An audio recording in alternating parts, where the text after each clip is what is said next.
September 11th, 1297. A narrow wooden bridge over the River Forth.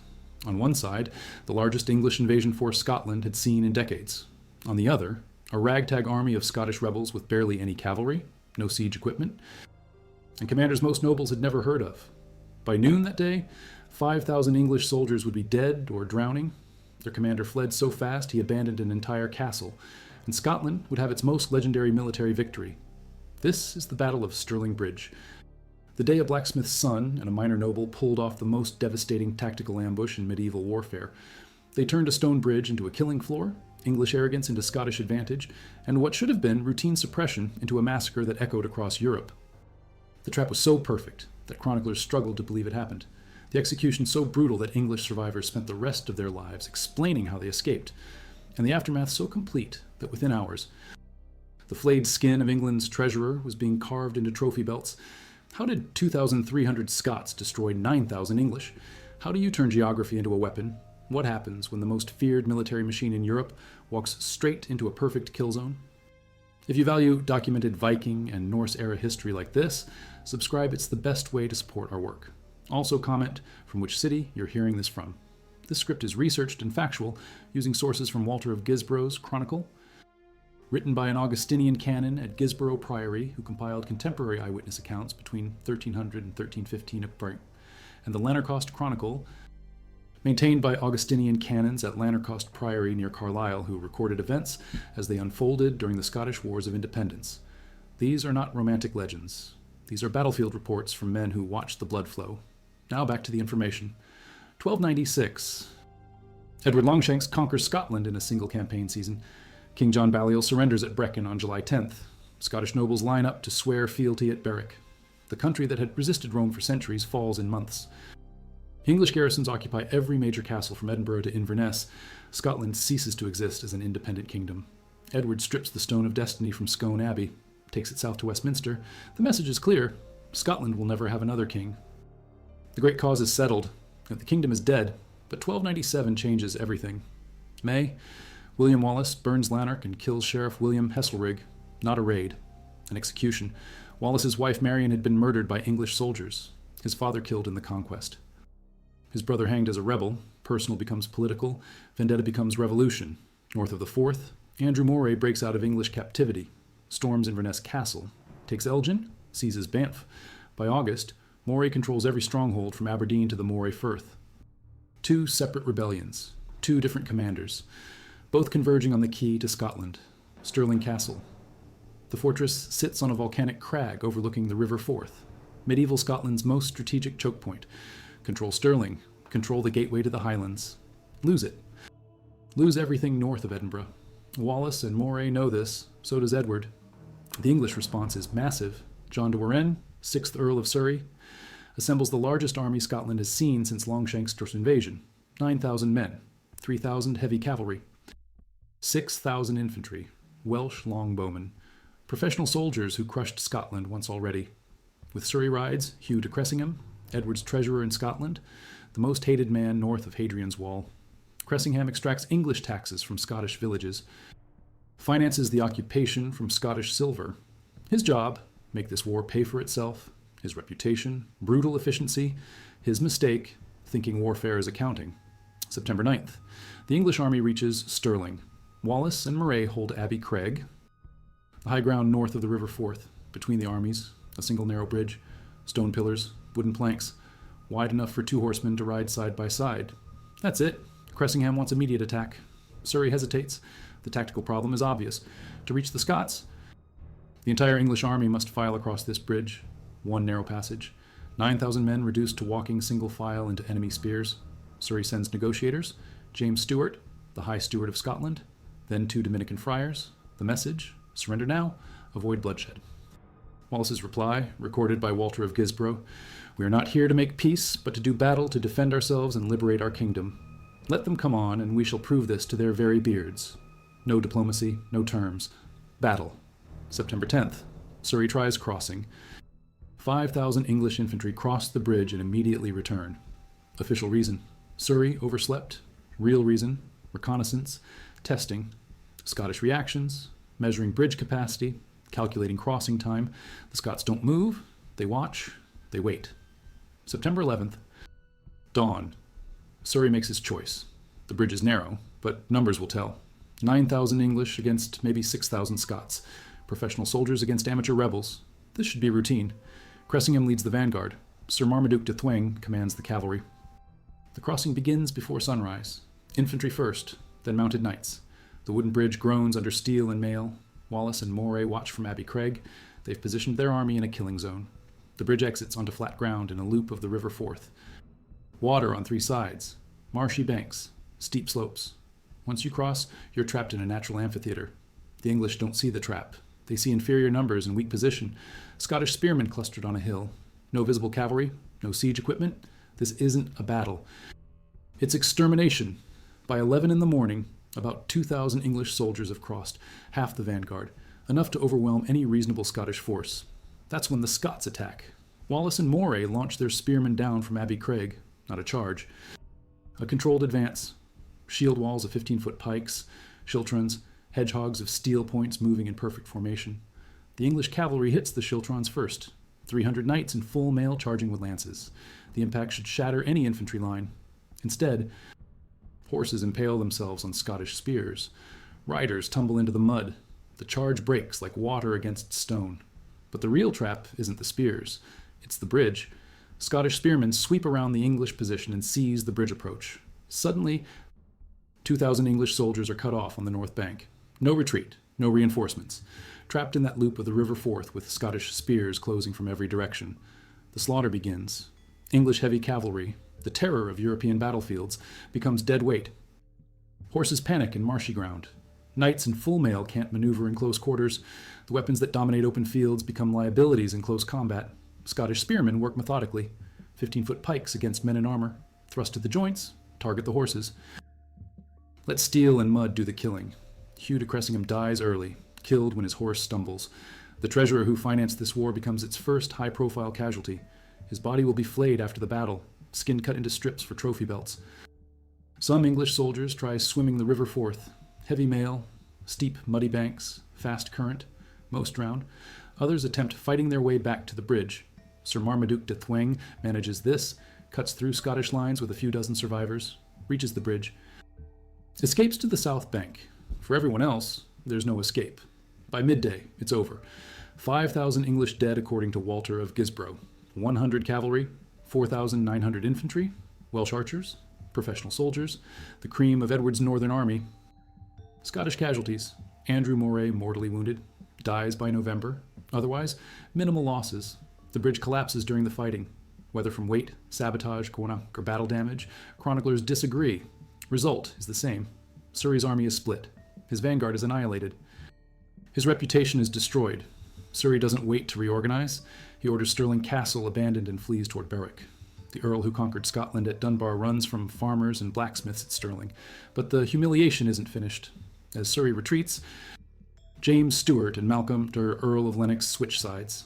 Their forces attack the English baggage train at the Powes, a marshy woodland. Supply wagons, camp followers, wounded soldiers, all targets for Scottish revenge. The pursuit continues for miles. English soldiers abandoned on Scottish roads, armor stripped, silver taken, bodies left for carrion birds. October, Wallace raids northern England, burns Hexham, sacks Hartlepool, penetrates as far south as Durham. The student becomes the teacher. The invaded becomes the invader. The Lanercost Chronicle records Wallace's gruesome trophy, a broad strip of Cressingham's skin, taken from the head to the heel, to make therewith a baldric for his sword. The treasurer's flesh becomes a belt. English taxation becomes Scottish decoration. March 1298. Wallace is appointed Guardian of Scotland. A blacksmith's son rules a kingdom. Letters go out to Hamburg and Elbeck, resuming trade relationships. Scotland declares itself recovered by war from the power of the English. But Edward Longshanks isn't finished.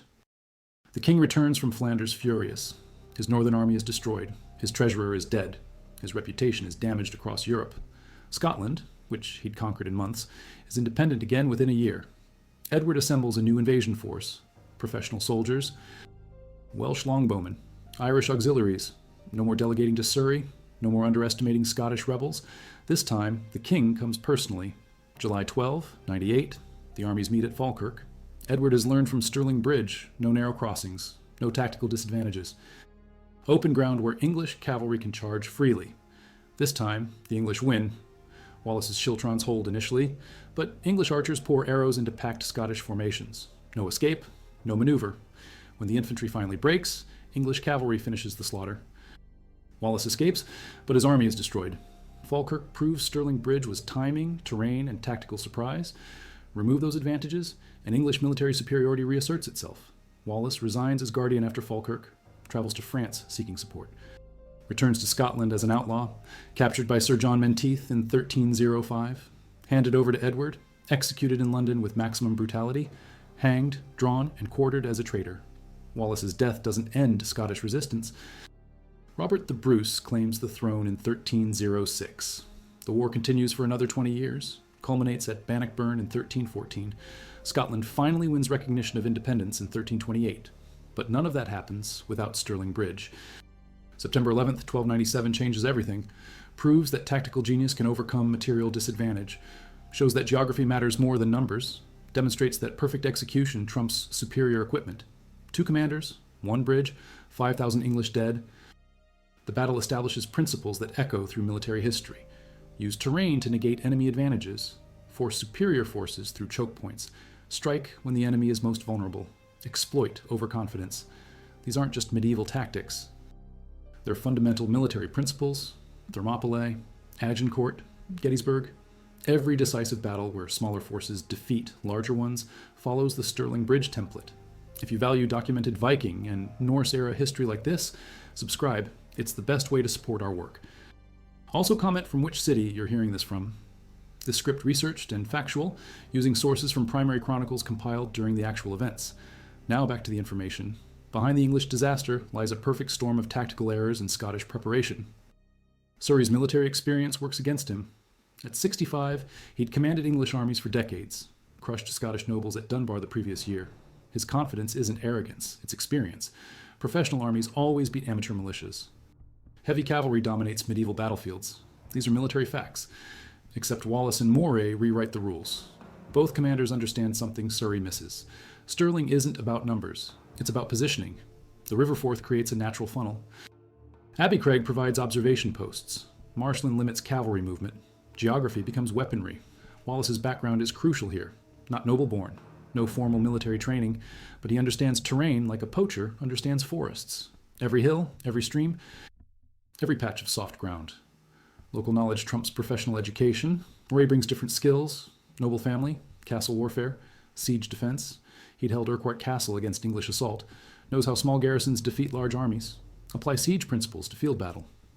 Defense becomes offense. Together, they create something unprecedented in medieval warfare. Combined arms tactics before the concept exists, infantry screens, cavalry reserves, coordinated timing, professional competence from amateur commanders. The Scottish army reflects this innovation. Traditional levies mixed with hardened guerrilla fighters, farmers who've lost everything to English taxation, craftsmen whose shops were burned, personal grievance focused into military efficiency. Their weapons tell the story: 15-foot spears cut from highland forests. No expensive steel, just ash, wood, and iron points. But deployed in dense formations, these become impenetrable barriers. Quality through quantity, simplicity through sophistication. English equipment is superior individually. Mail hauberks, steel helmets, trained war horses, professional weapons forged in specialized workshops. But superior equipment requires suitable terrain. Remove maneuver space, and advantages become disadvantages. This is medieval military revolution hidden inside apparent tradition. Surrey's tactical options are limited by medieval command structure. Feudal armies operate under strict protocols. Knights lead cavalry charges. Infantry provides support. Archers maintain distance, change these roles, and military hierarchy collapses. Scottish forces have different constraints. No rigid hierarchy, no feudal obligations. Wallace and Moray command through competence, not birth. Tactical flexibility through social mobility. Military innovation through political necessity. September 11th becomes a laboratory for these competing systems. The morning develops according to predictable patterns. English army assembles in battle order. Surrey holds council with senior commanders. Standard medieval procedure. Discuss tactics. Assign commands. Coordinate timing. Cressingham argues for immediate assault. Every day costs silver. Soldiers require payment. Supplies need replacement. Military campaigns are financial investments. Delay reduces profit margins. Surrey prefers caution. Scout enemy positions. Test bridge capacity. Identify alternative crossings. Professional military planning. Reduce risk through preparation. The debate reflects deeper tensions in medieval warfare. Speed versus security. Cost versus caution. Political pressure versus military judgment. These aren't academic questions. They determine who lives and dies. Wallace and Moray face opposite calculations. Time favors the English. Reinforcements approach from the south. Winter approaches from the north. Seasonal warfare demands quick resolution. Strike now or lose opportunity. Their army reflects these pressures.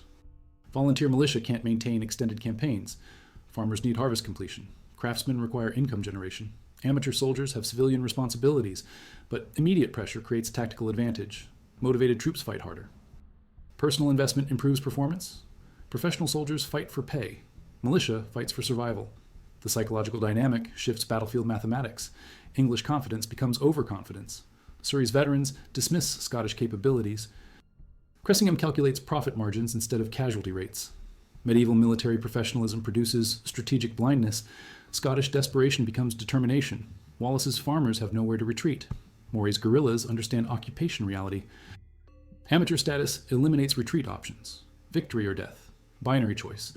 This transforms the engagement from battle to survival contest. The bridge crossing reveals these underlying tensions. English troops advance in perfect formation, disciplined ranks, measured pace. Professional competence displayed for Scottish observation. But professional competence requires appropriate conditions. Narrow bridges negate formation advantages. Limited space eliminates maneuver options. Professional tactics become amateur mistakes. Scottish response exploits these contradictions. Let English confidence create English vulnerability. Watch professional soldiers make amateur errors. Strike when advantage is maximum. Timing becomes everything. Wallace and Moray coordinate their attack through careful observation. Count English numbers crossing. Calculate optimal engagement ratio. Identify moment when English commitment becomes English trap. 2,000 English soldiers cross. Perfect number. Enough to seem threatening, not enough to be overwhelming. Large enough to commit English resources. Small enough to guarantee Scottish victory. The attack launches with professional precision. Scottish spearmen advance in coordinated waves, not wild charge, controlled assault. Each unit knows its role. Everyone understands the plan. English response reveals tactical confusion. Cavalry charges disciplined infantry, gets repulsed by superior positioning. Infantry counterattacks without cavalry support, gets isolated by bridge control. Standard medieval tactics produce medieval disasters, but the real destruction comes from pursuit operations. Battle victory means nothing without strategic exploitation. Scottish commanders understand this. English survivors must be eliminated. Retreat must become rout. James Stuart and Malcolm, Earl of Lennox, demonstrate medieval political opportunism. These Scottish nobles had submitted to Edward, fought alongside Surrey's army, provided local intelligence, facilitated English occupation, but Stirling Bridge changes calculations. English military supremacy evaporates. Scottish independence becomes viable. Political survival requires switching sides. Their attack on English supply trains at the Powys represents more than military opportunism. It's political rehabilitation, proof of renewed Scottish loyalty, insurance against future Scottish retribution. Medieval warfare creates these brutal choices. Survive through adaptation, demonstrate loyalty through violence, political flexibility through military service. The psychological impact extends beyond Scotland. News of Stirling Bridge reaches European courts within weeks. English military invincibility is shattered. Small nations can defeat empires. Professional armies can lose to amateur militias. This encourages resistance across Edward's territories. Welsh princes reconsider submission terms. Irish lords reassess English strength. French kings see English weakness. One day's fighting reshapes European politics, but psychological victory requires physical consolidation. Wallace becomes guardian of Scotland, but guardianship means administrative responsibility. Military genius doesn't guarantee political competence. Scotland in 1297 is economically devastated. English occupation has emptied treasuries, destroyed infrastructure, disrupted trade relationships. Military victory must become economic recovery. Wallace attempts diplomatic revolution. Letters to Hamburg and Elbeck resume commercial contacts. Scottish merchants need European markets. Scottish independence requires international recognition, but diplomatic success requires military security. Edward will return with larger armies, professional revenge for amateur humiliation.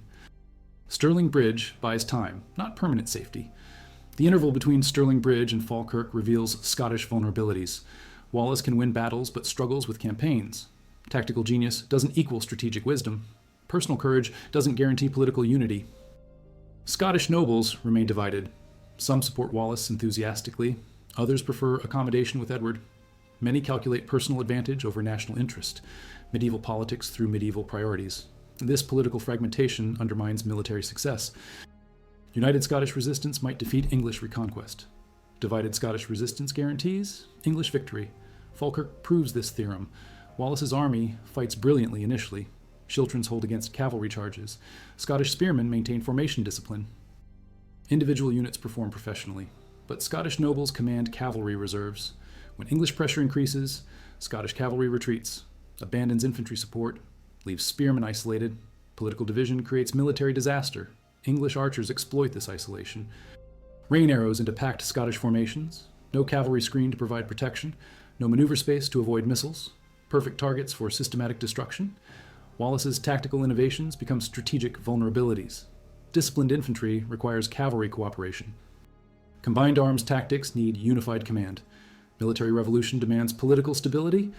Scotland in 1298 lacks these prerequisites. The aftermath reshapes Scotland's national identity. Wallace becomes legendary. Moray, equally crucial to victory, gets forgotten. The battle becomes mythology. Freedom versus oppression. David against Goliath. Small nation defying empire. But the real story is more specific. Two competent military commanders executing a textbook tactical ambush. Not luck, not divine intervention. Professional planning and disciplined execution. Wallace and Moray study the terrain, identify the choke point, position their forces perfectly, wait for optimal timing, launch coordinated attacks, exploit enemy mistakes, pursue retreating forces, complete the victory. Every element is calculated. Nothing is accidental. The English walk into this trap because they underestimate their opponents. Surrey sees Scottish numbers and assumes easy victory. Cressingham prioritizes cost over caution. The vanguard charges without reconnaissance. Classic military overconfidence, superior equipment creating inferior judgment, tactical arrogance producing strategic disaster. Modern historians debate exact numbers. Contemporary chronicles give conflicting casualty figures. Walter of Gisborough claims 5,000 English dead. Others suggest fewer, but the proportions are consistent. Massive English losses, minimal Scottish casualties, decisive tactical victory. Archaeological evidence supports the chronicles. Metal detector surveys around Stirling find concentrations of late 13th century arrowheads. Spear points and armor fragments, physical proof of the battle's intensity. The bridge location is confirmed. Ground-penetrating radar identifies medieval stone foundations 180 yards upstream from the current Stirling Bridge. Documentary evidence matches physical remains. Wallace's execution in 1305 demonstrates Edward's understanding of Stirling Bridge's significance. The king doesn't simply execute a rebel, he orchestrates a public spectacle. Wallace is dragged naked through London streets, hanged until nearly dead. Disemboweled while conscious, beheaded, quartered, the body parts are distributed across Scotland. Head on London Bridge, limbs displayed in Newcastle, Berwick, Stirling, and in Perth. Each location chosen for symbolic value, maximum psychological impact. Medieval terrorism through public execution. But the spectacle backfires. Instead of deterring Scottish resistance, Wallace's martyrdom inspires it. Robert the Bruce seizes the throne 6 months later.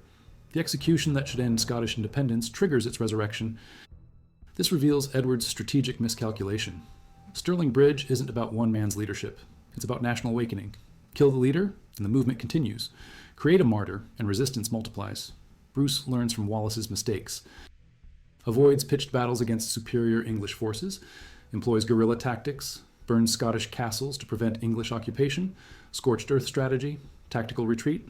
Strategic patience. This approach culminates at Bannockburn in 1314.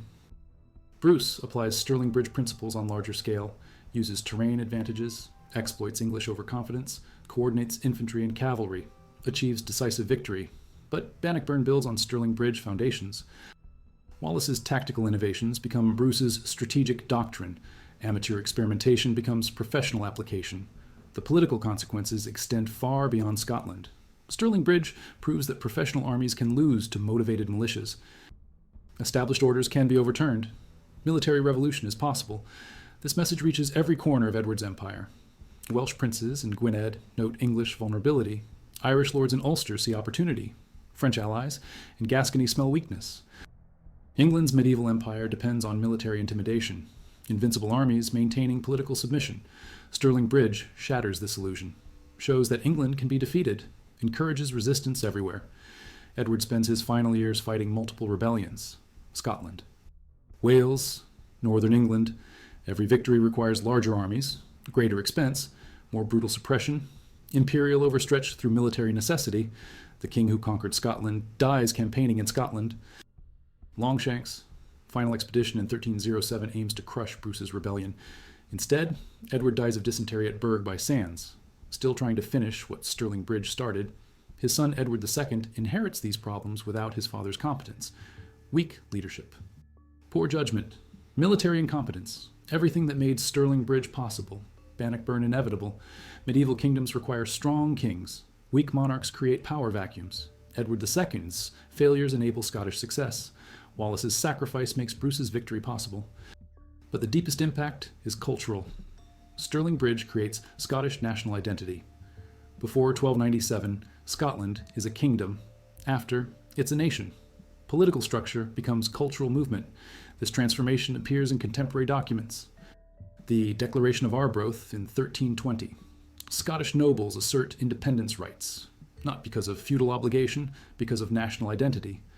For as long as but 100 of us remain alive, never will we on any conditions be brought under English rule. It is not for glory, nor riches, nor honors that we are fighting, but for freedom, for that alone, which no honest man gives up but with life itself. These words echo Stirling Bridge's legacy. Military victory becomes political principle. Tactical success creates strategic vision. One day's fighting reshapes centuries of identity. The linguistic impact is equally profound. Middle Scots literature emerges during the Independence Wars. John Barber's Bruce, Blind Harry's Wallace, national epic poetry, cultural expression through political resistance. Stirling Bridge provides these poets with a foundational narrative. David defeating Goliath, freedom conquering oppression, Scotland overcoming England. Military history becomes national mythology, but mythology distorts military reality. Blind Harry's account includes armies of biblical proportions, Wallace commanding hundreds of thousands, English casualties beyond physical possibility, entertainment replacing accuracy. Modern scholarship works to separate fact from fiction, archaeological investigation, primary source analysis, documentary verification, scientific methodology applied to medieval propaganda. The truth proves more interesting than legend. Real tactical innovation, genuine military genius, documented strategic consequences, historical reality trumping romantic fantasy. Walter of Gisborough's chronicle provides the most reliable account, written within 20 years of the battle, based on eyewitness testimony. Cross-checked against other contemporary sources, his description emphasizes tactical elements over dramatic details. Bridge capacity. Crossing time.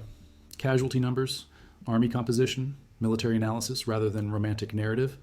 The Lanercost Chronicle offers complementary perspective. Northern English viewpoint. Less sympathetic to Scottish causes. More critical of English failures. Balanced assessment through hostile witness. These sources agree on essential facts. English overconfidence. Scottish preparation. Tactical ambush, massive casualties, strategic consequences, military revolution through amateur innovation, physical evidence confirms documentary accounts. Archaeological surveys identify battlefield locations. Metal detector finds reveal weapon distributions. Ground-penetrating radar maps, bridge foundations. Science validates history. Modern technology confirms medieval chronicles. Archaeological investigation supports documentary research. Recent excavations near Abbey Craig, published in Medieval Warfare Quarterly, in January 2025, uncovered a mass grave containing remains of approximately 80 individuals, showing trauma consistent with medieval battlefield injuries. Radiocarbon dating confirms late 13th century date. Physical evidence of Stirling Bridge's casualties found exactly where the chronicles placed them.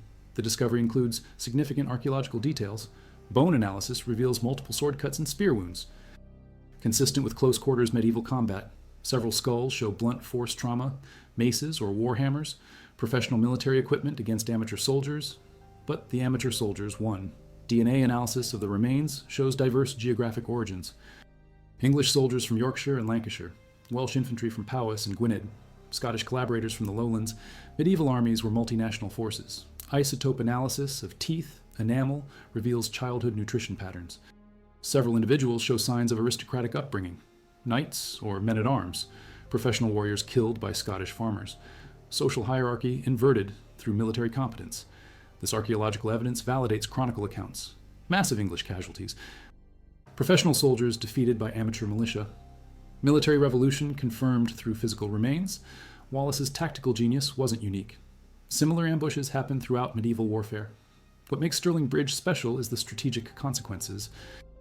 One day's fighting reshapes two kingdoms, destinies, changes the course of British history, proves that perfect tactics can overcome any advantage. The battle establishes principles that echo through military history. Use terrain to negate enemy advantages. Force superior forces through choke points. Strike when the enemy is most vulnerable. Exploit overconfidence. These aren't just medieval tactics, they're fundamental military principles. Thermopylae, Agincourt, Gettysburg. Every decisive battle where smaller forces defeat larger ones follows the Stirling Bridge template. Hannibal at Cannae, Saladin at Hatton, Wellington at Waterloo. Different times, different weapons, same basic strategy. Superior positioning defeating superior numbers. Tactical genius trumping material advantage. Modern military academies study these battles for good reason. Technology changes. Geography remains constant. Human nature is predictable. Professional soldiers still make amateur mistakes. Stirling Bridge teaches timeless lessons wrapped in medieval packaging. Military history as strategic education, historical analysis as tactical preparation. 2,300 Scots against 9,000 English, one narrow bridge, 5,000 dead. The numbers tell the story. The tactics explain the victory. The consequences echo across centuries. Scotland's most savage trap, England's worst medieval defeat, military history's perfect ambush. September 11th, 1297, Stirling Bridge, the day David killed Goliath,